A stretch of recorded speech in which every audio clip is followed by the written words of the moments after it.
Welcome to another Founder Wisdom Pod. We have Benjamin Aaron Reed with us today, aka Ben Reed. He's the VP Sales and Marketing at Wellsite Navigator, President at Upstream Info, founder and CEO at Every Lash, and most importantly, founder and CEO at nextsalesleaders.com. So nextgensalesleaders.com, that is. Ben's a client of mine, multifaceted guy, really smart, very analytic, very systematic, very tech forward, and quite good at sales in terms of bringing AEs to VP sales. He has this new course that I would highly recommend. This podcast is brought to you by podbuyer.com. If you want to start or scale your podcast, go to podbuyer.com. Ben, welcome to the pod. Tell me a bit more about yourself and what you're up to nowadays. Thanks. Yeah, I'm glad to be here. Yeah, I mean, I guess, it's like, how do you unpack a whole life in a 30 seconds? I think in the short is was philosophy major back in school, like we all did. We probably didn't know what the heck we were into or wanted to do. And I got into politics and then nonprofit fundraising, but quickly found out I was pretty good at sales. That was my superpower. And I don't know where it comes from. I don't know, why I have it, but it's there. And so I've kind of ridden that ability and then also an ambition to get into entrepreneurship to where I am today. And so I've founded and been a part of multiple SaaS companies, have gotten to multiple, 1 million plus ARR ventures and sold one for 7 figures. And we have one that's now valued around 30 million. So uh, that's the quick and skinny of it. And so, yeah, I'm happy to say a lot more on that, but that's the 30-second version. World traveler, jiu-jitsu practitioner as well. Yeah, yeah. So I used to wrestle back in school, and I got deep into jujitsu in my early 20s. I'm now 35, so very into all things athletic. So I'm kind of a quasi body biohacker. So definitely into that kind of stuff, as I know you are too. So you're more in the endurance stuff, right? Yeah, and biohacking as well. My first company was a nootropic. Nowadays, I take Qualia. I told you the other day. They actually sponsored this podcast. They're great. I take biooptimizers as well. They're full stack, their protein, and all of that. Let's start with your biohacks because I guess they contribute to your brain, your energy levels, and how you can get that much shit done. So, how do you hack your biology nowadays? So it really starts with the schedule. So for me, I realized, I've done the van life thing, and I've traveled and I, lived out of a backpack. And so the thing that I realized pretty quickly was that the environment makes a big difference. And it's something that, especially in my 20s, I didn't even think about.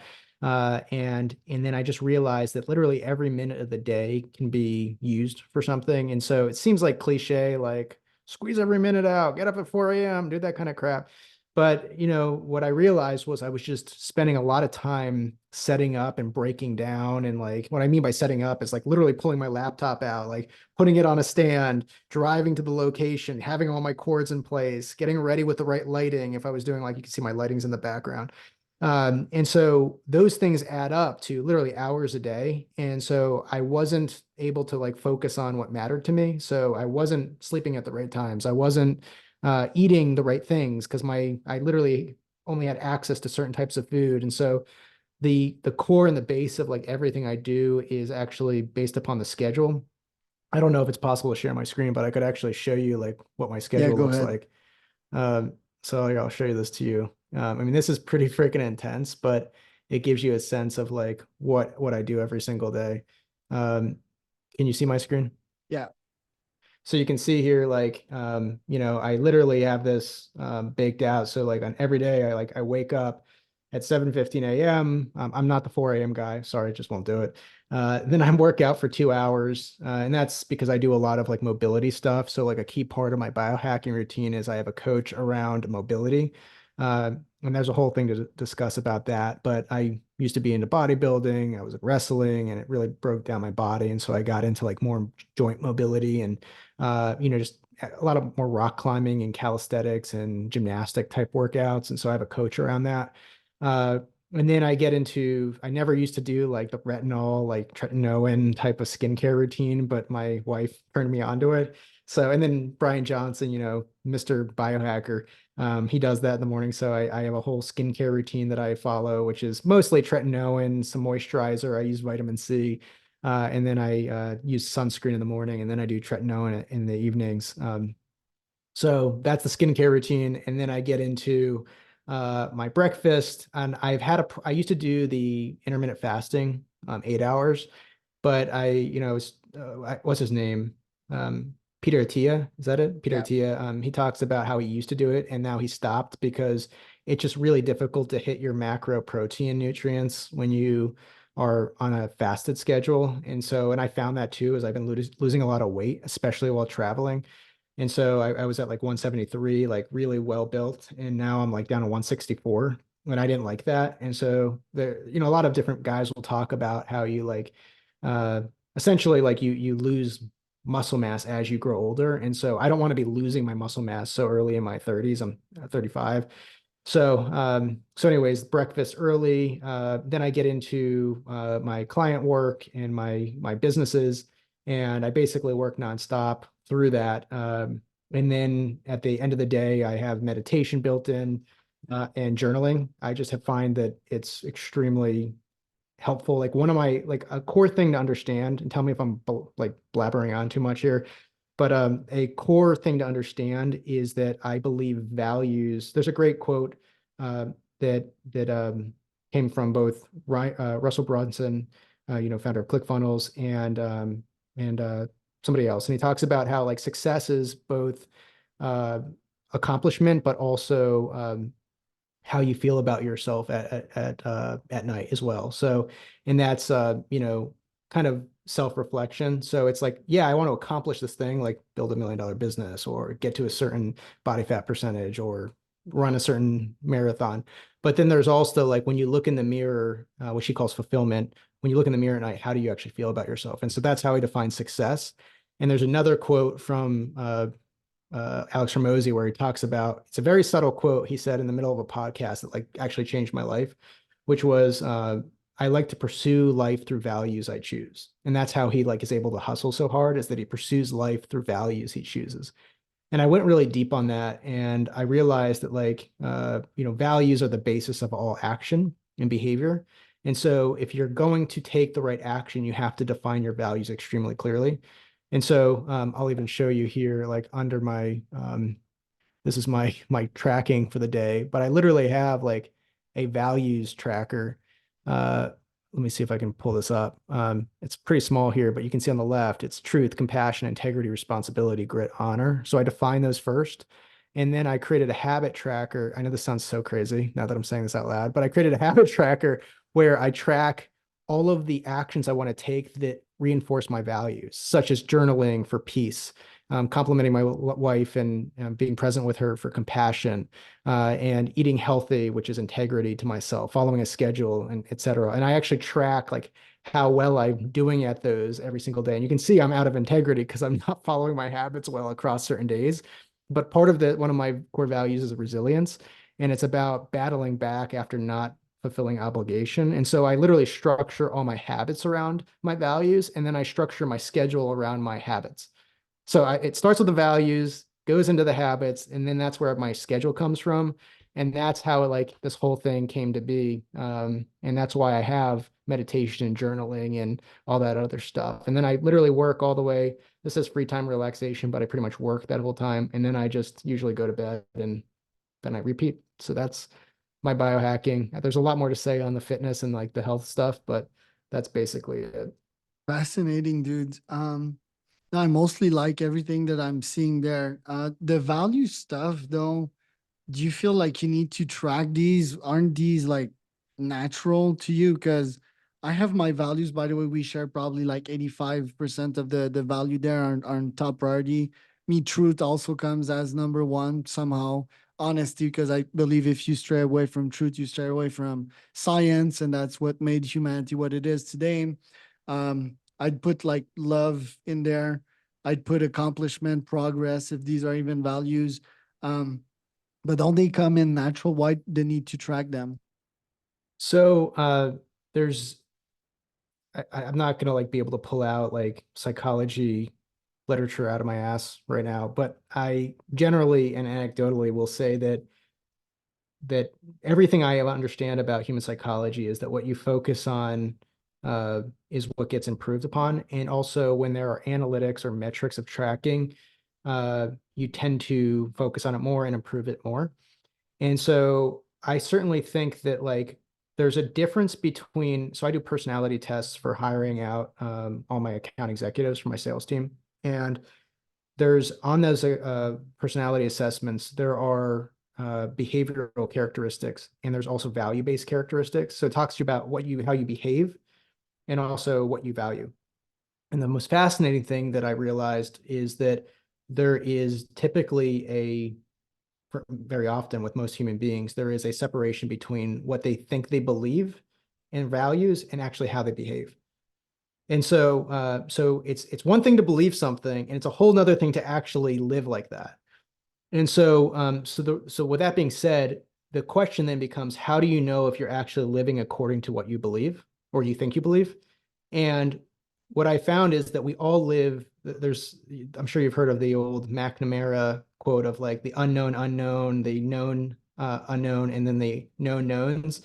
Human beings have a natural set of biases, and there's the vast majority of our false beliefs or what certain life coaches would call blind spots uh, are the unknown unknowns. We don't even know that we don't know it. And typically that's usually related to a level of awareness. And so the reason that matters is that you might fully believe that you embody the value of resiliency. And and you just might believe it. But if you actually like reflected on it and looked at it and analyzed it on a daily basis, you might realize, well, I'm actually not resilient at all. And so in fact, I'll show you one last thing here just to make this point, is that, can you see my screen again? Yeah. So here's my daily journal, and you can see I actually bake into my daily journal. I have my values reflection. So for every single one of my values, I actually write like what happened today that allowed me to live. Remember, pursue life through values you choose. That's the quote, pursue life through values you choose. So I want to make sure I'm actually doing it, not just saying I'm doing it. And so that's about integrity. And so the idea here is not only to make it a center point of like my behavior in my life, but also to ensure that I'm not like falling into the typical human bias traps of believing something that isn't true. Uh, and so, yeah, it's about keeping the level of awareness extremely high and then optimizing around that. And that doesn't mean like every day I live my values. It just means that I'm aware of it. And I oftentimes in the value reflection will go, well, I really screwed this one up today. Need to work Yeah, on that seen one that. tomorrow. Seeing Yeah. that on your So screen made me smile. Dude, that's amazing. I also did that, but nowadays I'm in the season of letting go of like OCD tracking everything. Same with biohacking data. I think life is seasons, like it's on and off. You need to go on and Mhm. off and, fast off tracking everything. But one mental model that I very much enjoy, I see the world through biochemistry a lot and have a lot of testosterone in me, means that sometimes I like a good war, like a reasonable one. Um, and my main guiding factor nowadays is a crusade to convert as many people into entrepreneurs. And that seems to be guiding my one guiding lights nowadays, and everything follows through that. What do you think about this? which part of it in terms of that being your guiding light or in terms of the Because I biochemistry don't or think in terms of value, I think in terms of a crusade, which is really simple for my primitive brain, and everything tends to follow out of that. so I would say that that is a goal. Uh, and I think it sounds like a worthy goal. It's like there's the old saying of like raise the ambition to a high level so that you'll exceed the expectation that you could have possibly imagined. And then there's a great quote that says like, you know, this guy says, what's the one thing you would pass back to people as a point of advice? And he said, imagine it could go more wildly successful than you ever imagined. And so it's about setting the high goal and then just believing it's possible. So I think that that's true, but I think that underlying all there's a underlying current in force in your life that is operating at a deeper level of belief that's allowing that goal to have been stated in the first place that even you at this very moment may not be aware of. Now, I'm not saying that's the case, maybe it is, but my point is that no matter whether you focus on it or not, there are driving forces in your life that are causing you to establish that goal. Uh, and so, like, for example, like I'll show you right here, like on my wall. I don't know if you can see it, but oops, that's gonna. So there's this. I don't know if it comes Yeah, across, but that's learn. my little thing. It's learn. My driving goal is even more abstract than yours. I mean, it's learn. That's it. Like at the end of the day, when I like size myself up and I say like, did I do something? It's like, did I learn? Whether did I learn to be a better human? Did I learn to build a better mousetrap? Did I learn how to have higher integrity? Whatever that is, that's my driving force. But the only way I can state that is because I have deeply looked at like what's important to me. And so I think one of the hardest things in life is to understand what you want. And like almost every single, I've done a lot of life coaching, I've gone through a lot of different seminars. And really, if you just boil it down to like what is the purpose of all of that, it's to number one, define what you want in life. And then number two, to understand what underlying values and beliefs do you have to uh, build within yourself or intrinsically have in order to pursue that belief and that want. Uh, and so what you just said to me sounds like you know what you want. But I think that there's a lot more that's in influencing it. I think it would be my Yeah, for response. sure.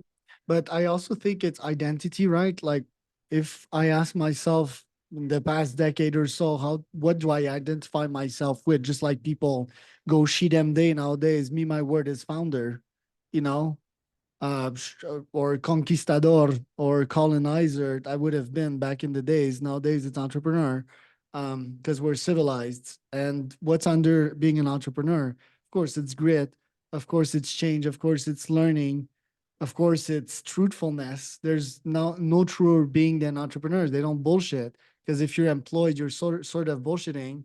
You're thinking in terms of second principle, someone paying you for your time, for your 9 to 5, and having ownership over you, which is another point to discuss. But yeah, I've tried make the world a better place vision. That never worked, you know. Like I felt disconnected from that. And nowadays it's really convert people with entrepreneurship because I feel that AI is eating the fuck out of us. And yeah, people with the normal non-growth mindset will eat it up. What do you think about that? Well, so I'm going to say something about the first point you made, and then I'll get into the AI stuff, which is kind of interesting. You said, of course, right? You said, of course it's this, of course it's that, of course it's that. And I think the thing I would challenge is I don't think it's of course. Is that I think that those are beliefs you have. And I think those beliefs allow you to be an entrepreneur and to set the goal that you set, but you first had to believe those things. And I mean, maybe I'm wrong and this is debatable, but I would generally believe that you learn that somewhere. And then you choose to adopt that belief system that allowed you to then become the person that you are today, that allowed you to set that goal based upon what you realized what you wanted. Uh, and so, that and I think that this is just the nature of life is that we come out of the womb, we don't know shit, and all of a sudden it's like we're faced with these sets of realities, and then we make mistakes, we screw up, and then we realize that aim, that want that we wanted, like make the world a better place, wasn't crystallized enough or clear enough, and so then we come up with a new belief or a new value, and then we create a new want, and we go, I'm going to go there, and then we go there for a while, and then we screw it up, excuse me, and then we do it again and we refine our beliefs further. And so I think that the way that human beings get along in this world is really just it's a polishing act of choosing an aim, screwing it up, having failure, or succeeding wildly and realizing you don't want it anymore. I mean, a good example is like Jim Carrey, where the man sets a goal, gets exactly what he wants.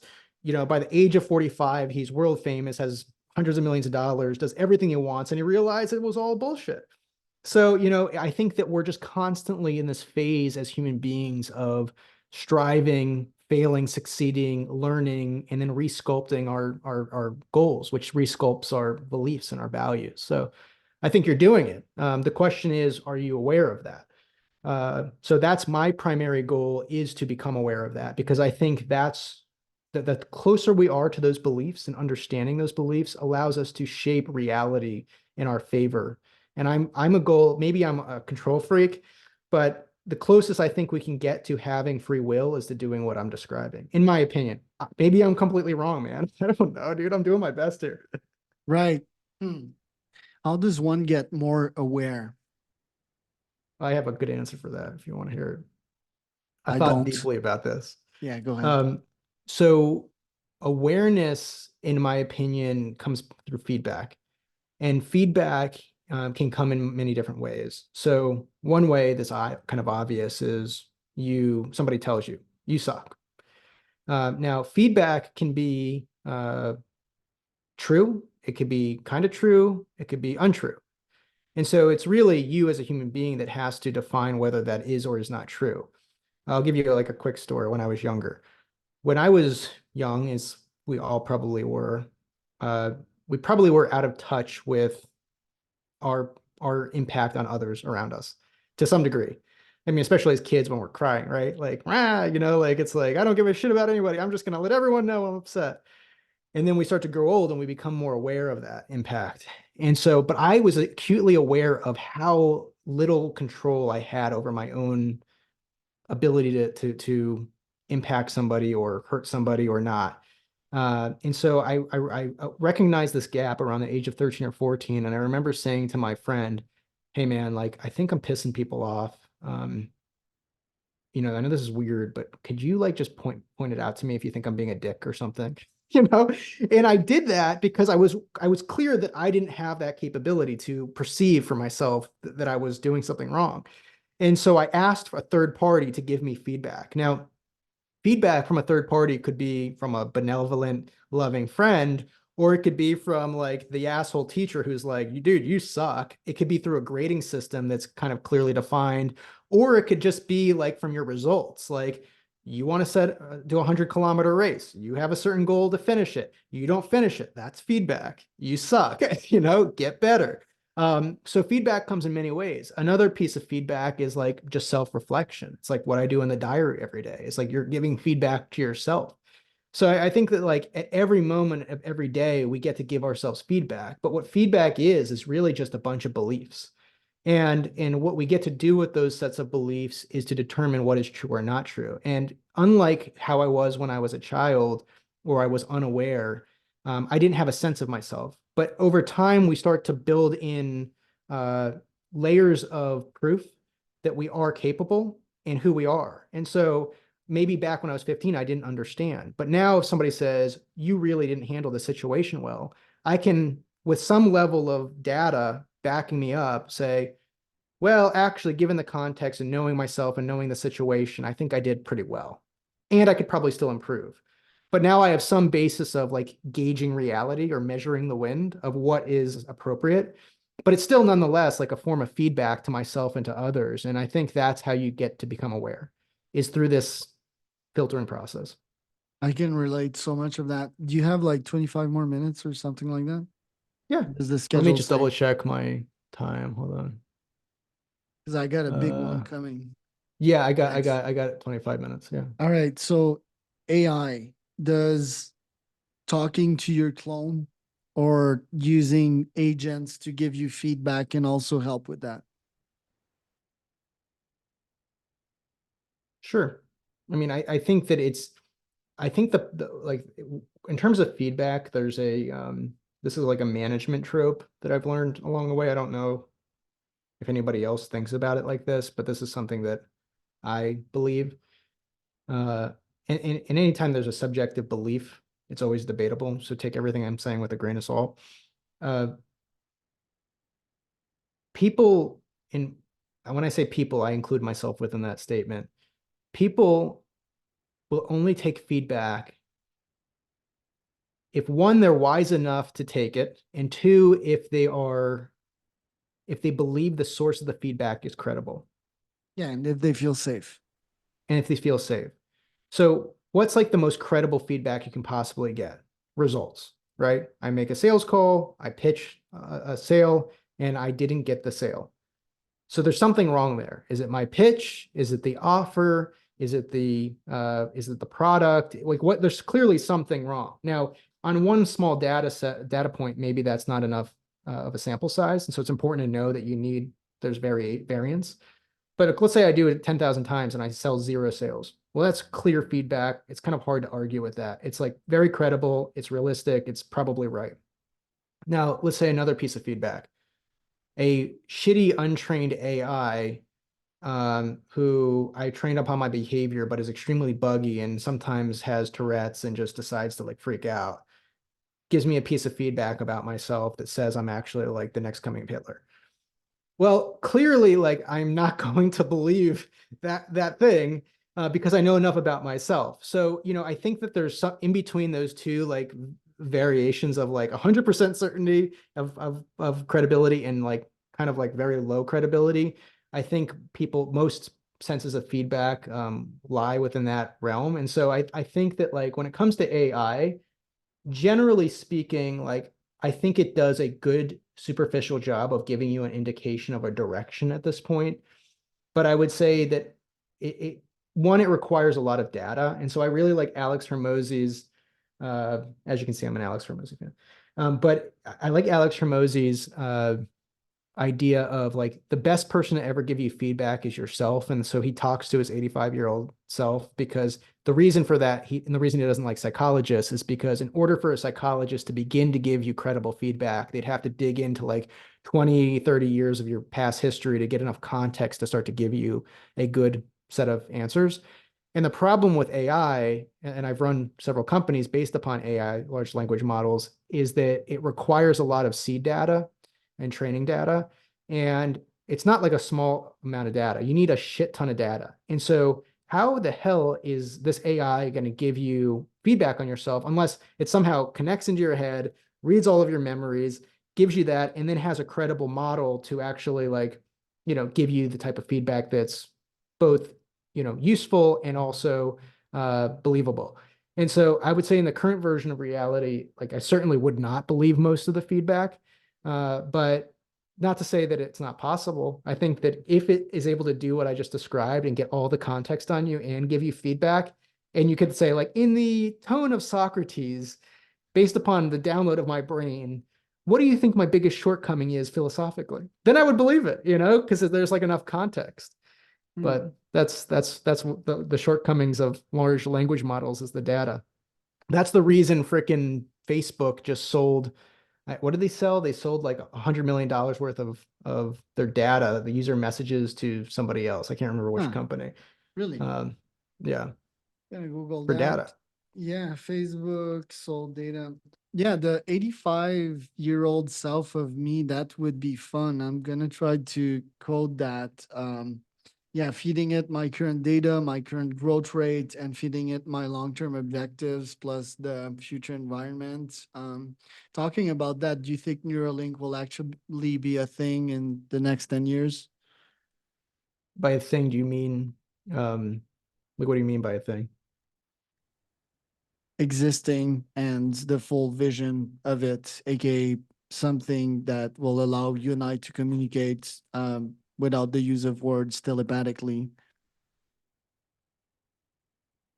I have no idea. I mean, I think Ray Kurzweil, what's his name? I always forget As the guy's well. name. The futurist Kurzweil, is that what's his name? He thinks that we're like if you're alive within the next 4 to 5 years, you'll live the 500. Because of the doubling effects and the exponential curve and growth of like the AI. I think that like this technology it's so vastly unknowable at this moment. It's like the same moment before, the internet. Like you just couldn't have conceived of the impact. Uh, and I think we're in the same kind of spot where it's like me pontificating on whether that's possible or not. I don't know enough about the technology, nor do I know enough about AI, even though I built AI companies. I can't begin to fathom. Like I could both imagine a world in which it is entirely possible, and that's exactly what's going to happen. I can also imagine a world in which it's overhyped and we never get there, and this whole thing is not nearly as awesome as it occurs. I could also imagine a world in which we're the, Elon Musk version of reality, where 1,000 level deeps, and this is just another coming of the same thing that's already happened 1,000 times. I don't know, man. Like, I don't know. I'm in the same boat you are, you know? As I'm doing a search on Google, I'm reminded on how Google is shit because I just searched the $100 million thing. By the way, I'll message my friend Peter Rojas. He's the head of product at Messenger. Not sure if you'll want to come on the pod to discuss that, but yeah, it seems to me that ChatGPT is such a better version of Google as well. Do you see Google being entirely replaced?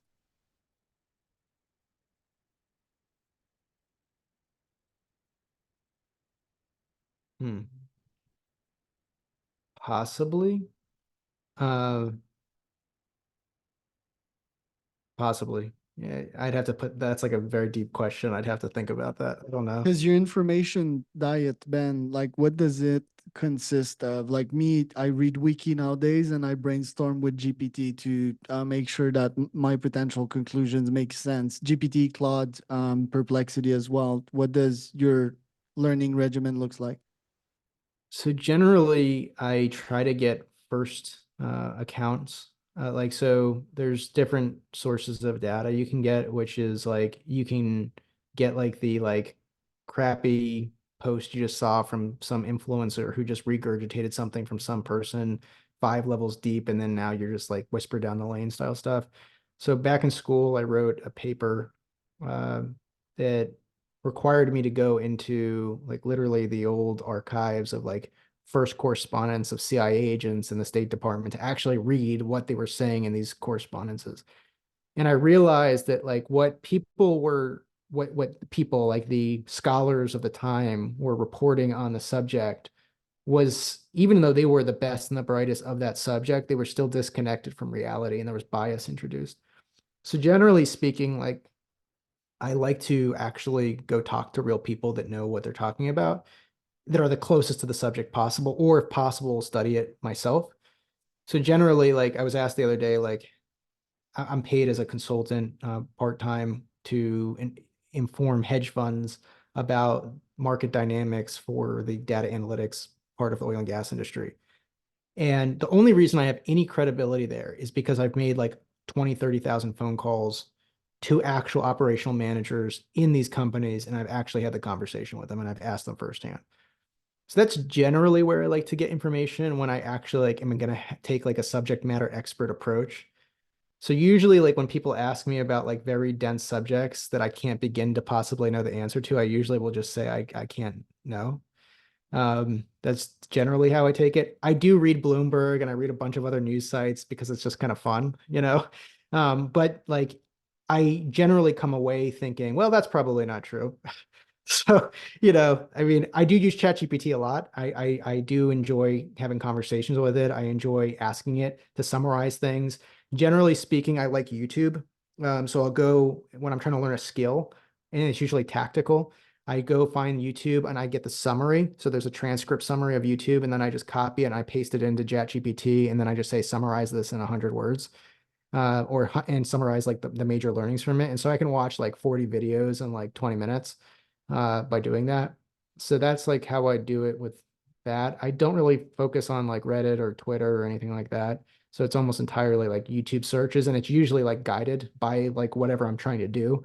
So it comes back to like, what do you want? Like I wanted to create a content engine, which is why I have this, like this behind me is like the result of 1,000 YouTube videos and a bunch of iterations and going on Amazon, and so it's like a combination of learning from people that I think are credible and have actually done the thing before, and then actually going and trying to do it and then failing 10 times and then finally coming up with the system.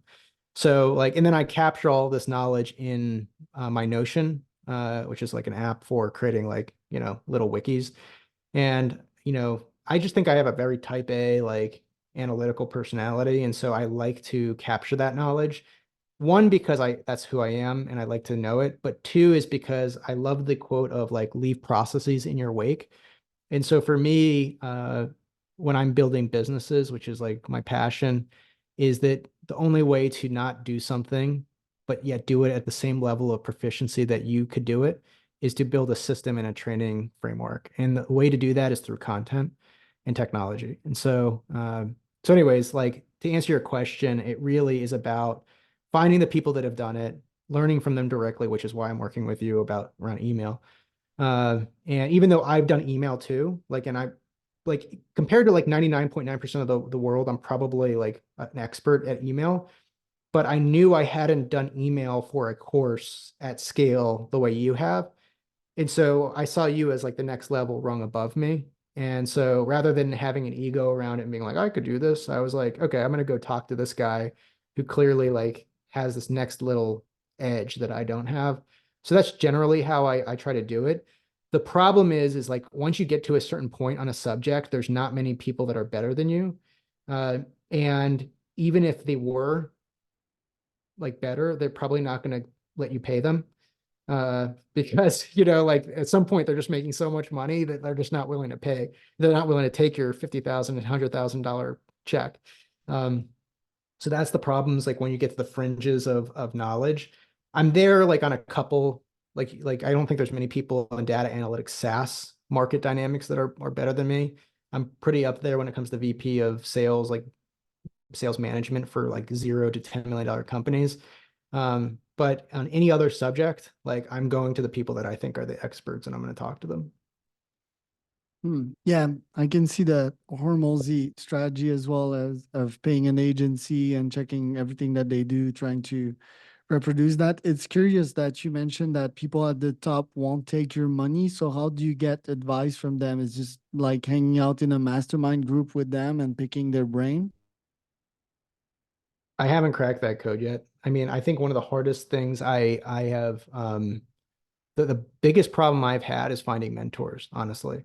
And I see people that are like, this is my mentor. I'm like, how did you find that guy?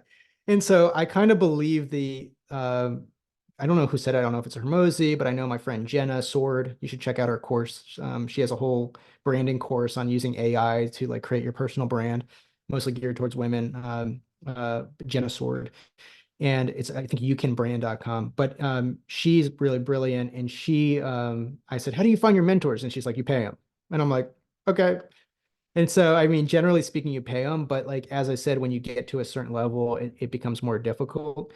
I'm not at that level, to be clear. Like I'm not at the level like where I'm like, shit, I can't pay this person because there's a lot of skills I'm still trying to learn. I will say that when you get to like how do you launch a successful business and how do you launch a successful like venture? That's that's a pretty well guarded secrets. I know that like there's four steps to the epiphany and lean startup, and there's a litany of books around business model canvas and all that jazz, and I've read them all. Uh, but like when you really get into like, okay, what would you do here? Like, how would you do this? The micro details of what makes somebody like go on a 3-year journey or just pivot, which is actually the most important like things. I haven't like unless you are tightly in a network of people that happen to be highly entrepreneurial and know those things. You're just not going to like as a newbie go and find that person, nor would you know what questions to ask them even if you did. And so I think to some degree, it's like a level of you got to just start with nothing, got to read the books, you got to go through the trials, you got to fuck it up. And then you finally start to, just through the doing, you end up at co-working spaces and joining masterminds, and you start to slowly be credible enough to be taken seriously within the group. And then all of a sudden, like people start to like want to be your friend. I think that's how it happens. At least that's how it's happened to me. Uh, so, but I would say that it's like, uh, I'm certainly not at the Hormozy level. I'm at the micro Hormozy level.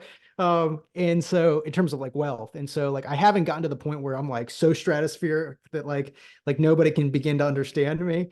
But I do notice that it is difficult to find mentors. And so yeah, I've defaulted to paying for them, reading a lot of books, podcasts are my mentors, hiring people.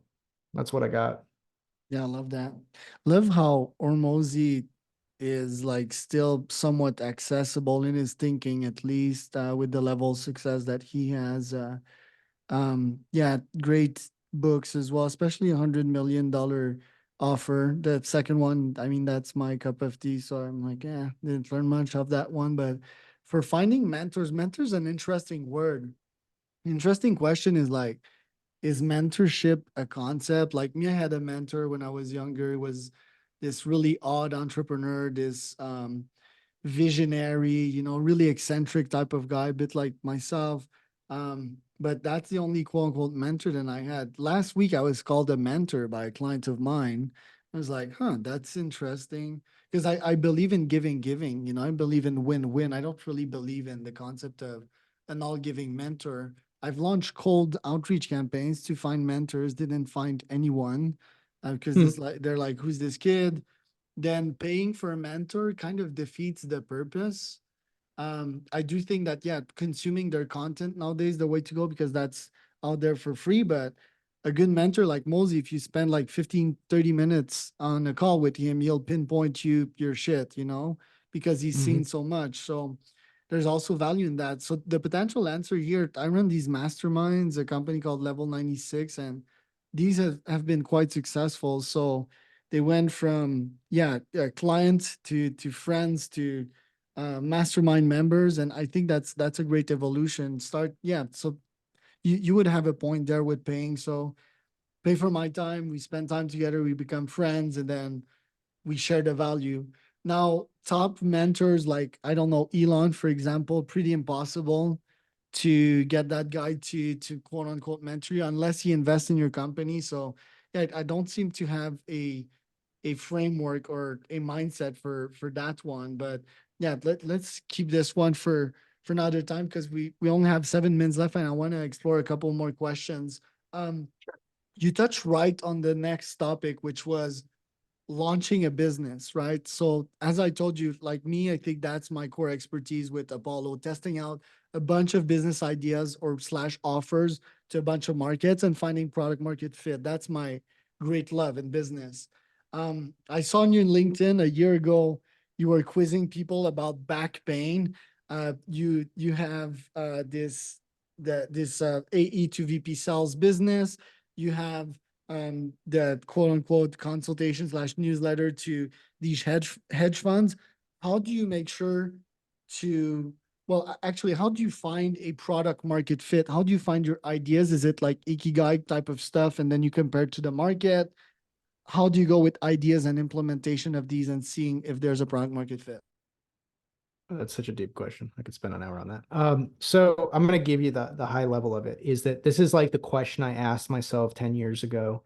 And it is the most daunting question in entrepreneurship. It is the hardest question to answer. And I think I've gotten close to the answer, which is, and that's a hook.